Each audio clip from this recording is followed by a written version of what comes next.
Hi అండి, అందరికీ నమస్కారం.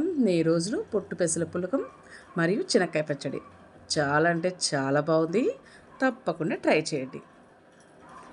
ఎలా చేయాలో చూద్దామా? ముందుగా మనం కుక్కర్ పెట్టుకుందాం. కుక్కర్లో 3 టేబుల్ స్పూన్స్ ఆయిల్ వేసుకుందాం. 1 టేబుల్ స్పూన్ ఆవాలు, 1 టేబుల్ స్పూన్ జీలకర్ర, 4 పచ్చిమిరపకాయలు. అవి వేయించేసుకున్నాక పెప్పర్ ఆప్షనల్ అండి, అది మీ ఇష్టం. నేనైతే కొంచెం వేసాను పెప్పర్.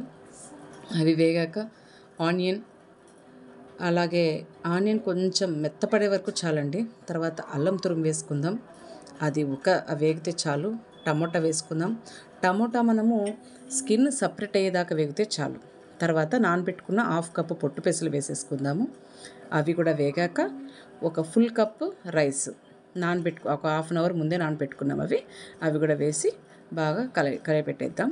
కలియపెట్టేశాక ఉప్పు వేసేసి సరిపడా, ఒక కప్పుకి నేను 3 కప్స్ వాటర్, అంటే ఇంకా దాని తగ్గట్టు మీరు కొలత చూసుకోండి.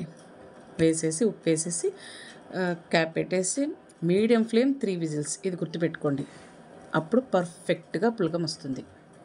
నెక్స్ట్ శనక్కాయ పచ్చడి చూద్దాం. శనక్కాయ పప్పులు మనం సిమ్లో వేయించేసుకున్నాం పప్పు.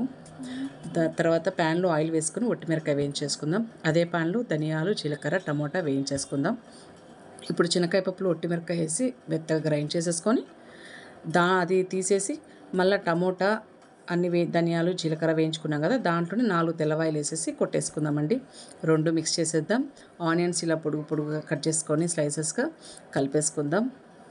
అంతే అండి, అదిరిపోయే కాంబినేషన్, చాలా బాగుంది. పులగం శనక్కాయ పచ్చడి తప్పకుండా ట్రై చేయండి. టేస్ట్ ఎలా ఉందో మెసేజ్ చేయండి.